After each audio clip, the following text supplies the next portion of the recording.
experience of walking into the garage or the family room, or maybe walking your dog down a footpath and tripping over some unexpected debris lying there on the ground.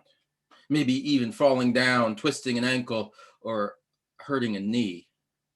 I did that about 10 days ago. When this kind of event happens, what's your first thought? Actually, what are the first words out of your mouth even? Go ahead, you can shout them now. You're on mute. It's fine. This is a Unitarian church. They say you can't get Unitarians to shout. This is the proof. What do you shout when you step on the Legos on the way to the kitchen in the middle of the night? Let me confess something. I don't want to confess the obscenity that comes out of my mouth. I don't have shame about that. I have some shame about this. My mind immediately moves to ask, who did this? Who's responsible for leaving these here where they shouldn't be? I seek accountability because, to my fast brain at least, someone is at fault. Someone is at fault for everything. Someone who should know better and behave better. And I'm not saying that's my higher brain, frontal cortex, good Unitarian kind of rational thinking. It happens in like a millisecond. It's just where I go. I ignore the thousand forces and the inherent randomness of our environment and its encouragement, if we listen to those facts, to simple acceptance. And instead, I go toward a verdict of targeting, individual human causality and blame. Somebody is at fault for everything. This habit of mind, more seriously now, not talking about Legos and toys left in my path, more seriously now, this habit of mind infects other more regular events of the day. Times when someone in my world seems to be hurt or disappointed, or when an event doesn't go as planned, even if a sermon doesn't turn out how I'd hoped. I can almost hear those same gears engage, and I know who is to blame. And the truth is, it's not someone else. Usually, in my darker heart, I know that I did it. My inner voice tells me so. It shouts it at me. And then I'm irritated with myself. Maybe I stop talking to myself for a bit, and I'm a little more hostile toward my own person until it wears off. That's what happens for some preachers, maybe the less healthy among us. Sunday afternoon is like, it didn't go like I thought it would. I can't take it back, and I don't have another shot until next week. And if it's Columbia, South Carolina, it might not be till next year. What did I do, and why did I do it? And so, if you're like me in this way or something like it, you face these ongoing inner tides of diminishing affection for the self. It is in this little instinct for targeting ourselves in an uncaring way that it grows, undermines, and finally erodes what I want to refer to as our relationship with ourselves. And that, my friend, by which I mean the quality of that primary relationship, changes everything. So when I talk about here in this month of contemplating love, contemplating the beloved community, I mean to start with a close-up. I mean to start with yourself. Not with the needy self-love of the narcissistic ego, but instead, if you're with me, a kind of gentle self-regard is what I want to nurture here, or lift up as something that is worthy in the very first instance. Let me share a text. If I was doing a collection of new sacred texts, this one would be in it. Many of you will be familiar with it. This is Derek Walcott's, who's an extraordinary poet and writer. This is his poem, Love After Love. The time will come when, with elation, you will greet yourself arriving at your own door, in your own mirror, and each will smile at the other's welcome and say, sit here, eat. You will love again the stranger who was yourself. Give wine, give bread, give back your heart to itself, to the stranger who has loved you all your life, whom you ignored for another, who knows you by heart. Take down the love letters from the bookshelf, the photographs, the desperate notes. Peel your own image from the mirror. Sit, feast on your life. This kind of gentle self-regard is what I'm talking about. The kind that allows you to sit down for that feast of your own life. What better time than this era of COVID? Before we started to roll worshipful time, I was enjoying listening to you all talk. Can you go outside yet? Is it okay to go into the backyard? Can you walk in the hallway? We have this time of containment, which can be a time of suffering and a time of struggle. It can also be a time of inspiration and invitation. Let's go back to that idea of love. And I'm laying down, hopefully, some inspiration, but explicitly an invitation to show some gentle compassion and love for yourself. That in this time of cocooning, I like to think we are all cocooning, that we will emerge somehow more gently, a more beautiful creature with a lot more compassion and ease than we went in. That's my fantasy. See, I have this experience, and I'm 52. I don't know why I tell people my age all the time, but I feel like I just say it like, hey, I'm 52. And I feel like it explains a lot. To some, it won't mean anything. They say, hey, I'm 24. Who knows? To others, you say, well, I'm 76. What's 50? Feels like a moment of reckoning. In life, you see, I feel like we start out liking ourselves just fine. In fact, we're predisposed toward ourselves to be rooting for us. We're predisposed to be rooting for us in the most personal ways possible, like proud parents, instantly enamored of a beautiful newborn. When we are young, if we all is right in our stars, we look at ourselves and we see something grand and miraculous and resonant in a way we can't explain, and neither can we resist. We can't help, I don't think, when we start out having crazy open hearts each time we meet ourselves, each time we take down from the shelves that which is the stuff of self and life. We have that childish excitement of seeing what our best friend, meaning ourselves, will do next. And we're so often surprised and delighted. New love can be that way, neither calculated nor contrived, just refulgent and remarkable. New love, new love. I can preach it here in February because it's not snowing where we are. It is springtime just around the corner, the moment of our reemergence and the moment that calls us to new love. And I'm saying, put yourself first in line for that shot. It's life-saving. The psalmist, you'll remember, sang of a sacred human reality. The psalmist said, you fashioned my inmost being. You knit me together in my mother's womb. I thank you because I am awesomely made, wonderfully. Your works are wonders. I know this very well. Remarkably, a backwards reading of this text suggests that we ourselves are the visible evidence of the greatness of the divine. All the proof we need in here, wondrously made. Do you look in the mirror or do you look at yourself on the Zoom screen and do you see today wondrously made? Please do. Oh, my heart, please do.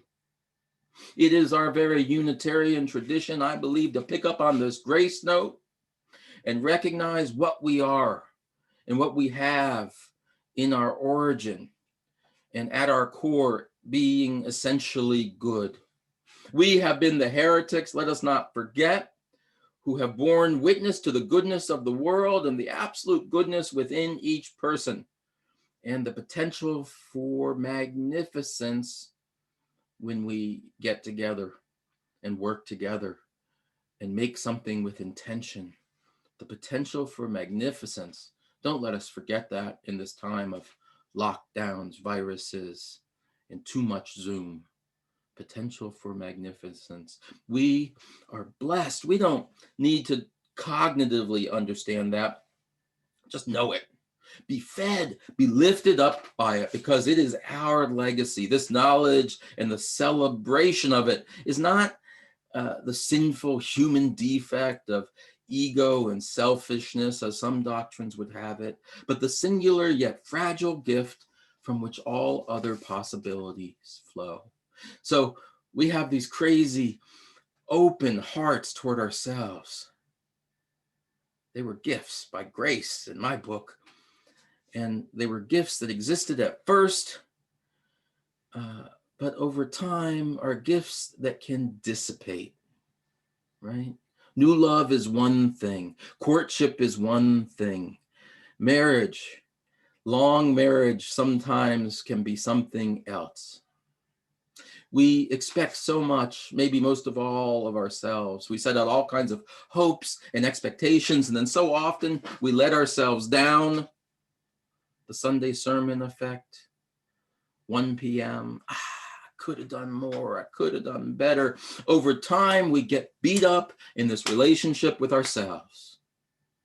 I want you to take a moment to contemplate where in this season you might have experienced disappointment in yourself, at work, at home, in a church committee meeting. I don't know where it was, and how you beat yourself up over it.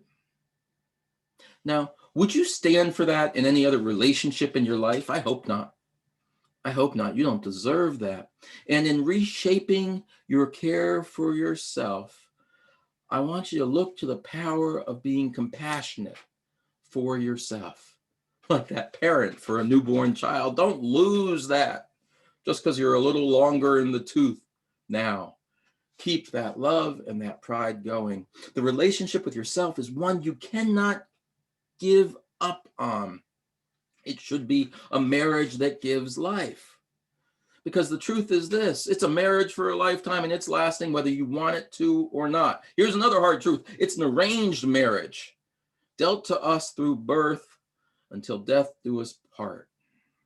Loving ourselves is the decisive move if we are ever to be able to fulfill that great commandment of our tradition to love our neighbor as ourselves.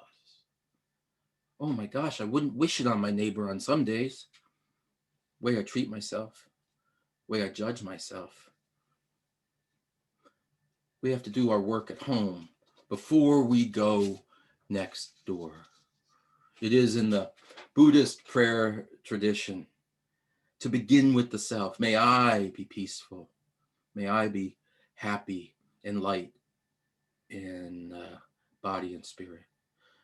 Before I'm able to move to the prayer, may you be happy and light in body and spirit.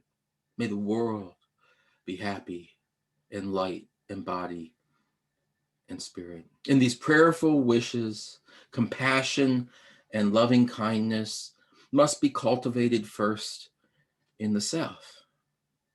Now, I know there's a moment in many of my sermons I pause and I say, well, gee, this sounds familiar from somewhere. And I realize that self-help literature has spent half a century telling us to boost our own self-esteem. Most poetically, the words of once Senator Al Franken come back to me, really through his Stuart Smalley phrase. Does anyone remember that? He always had a personal affirmation. He looked in the mirror. He said, I'm good enough. I'm smart enough, and doggone it, people like me. There was a little bit of pathos in Stuart Smalley that you wouldn't fess up to that. But hey, I'm encouraging you to let yourself have a little self-affirmation, but I'm inviting you to go a little farther and a little deeper, because mere affirmation doesn't always produce the results we expect. Let me get scientific, because I'm a Unitarian. What the heck? Studies show that thin affirmations don't necessarily make us feel better or help us to do anything better. The love we have for ourselves is powerful when it's connected not to just thin proclamation, or to things that have happened to us that are good, that are beyond our control, or that are hinged on what others say to us.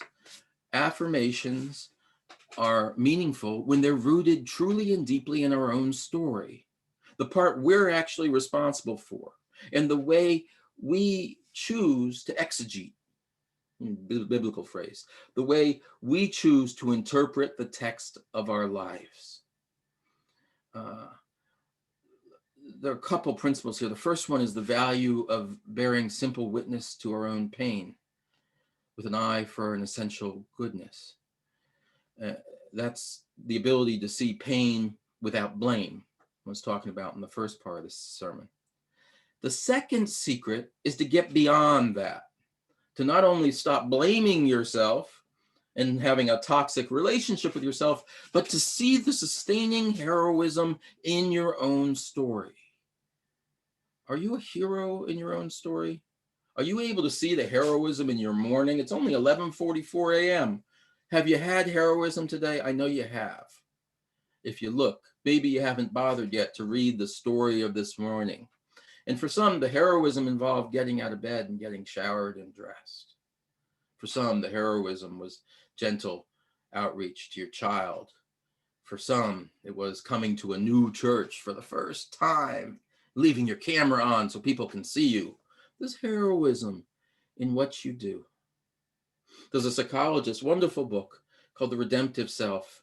Dan McAdams wrote this, and he studied people's lives, talked to a lot of older folks who were happy, trying to find out what was it in your life that led you to this place of peace and happiness now that you're 70 years in, let's say.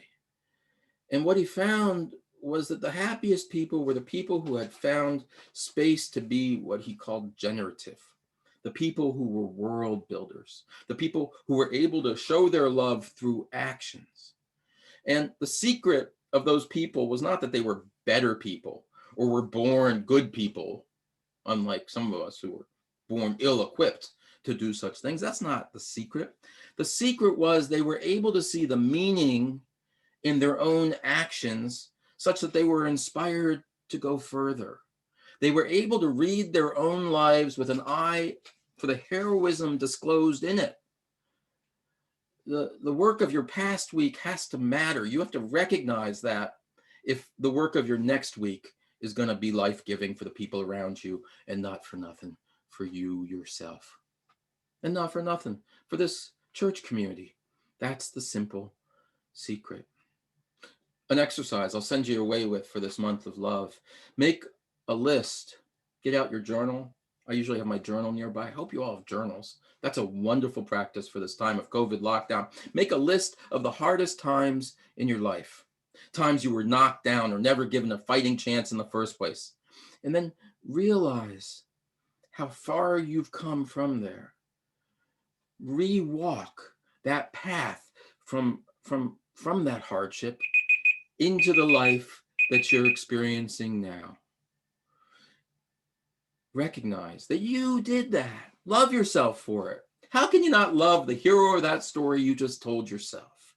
See, the magic here is in being able to become good storytellers. That's a secret in preaching, but it's a secret in individual life, not when we're telling other people to convince them of something, but merely through telling a story to ourselves to open our eyes to something. I believe there are maybe 3 basic junctures in religious consciousness. There is that sense, I hope, that hits you at some point in your life of being chosen or being graced in some way. Then there is the awakening, the sudden realization of the totality of the meaning of that truth, of being gifted. That's what I mean by being chosen, with an echo back to this idea of being the chosen people, to being the chosen one, to being wondrously made. I mean simply, whatever your theology is, that you've received all of these gifts. At some point, you pause, take a deep breath and say, oh my gosh, by grace, good fortune, the power of this universe, I've been given these gifts. And then you have a sudden realization of what you might do with them. And finally, that third turn is you make the choice to live into those gifts and their possibility. So I'm saying receiving the gift, recognizing the gift, and then doing something with it. Who spoke deeds, not creeds today? Movement to the deed is what I'm talking about in your life. My friends, see, I believe we are people of that third religious moments. That third religious moment, the ones who are moved toward the doing. We are not just chosen people or the super choosy people, as I sometimes call us. We are endowed at birth, and we are made special by the choices we make and then act upon in our lives. See those, value those, replicate those as we go forward together for the good. We get to choose how we read and how we tell our stories. We choose how to show ourselves a compassionate heart, and we choose how expansive that heart can grow. May we continue to choose well, and may we continue to do well together. Amen.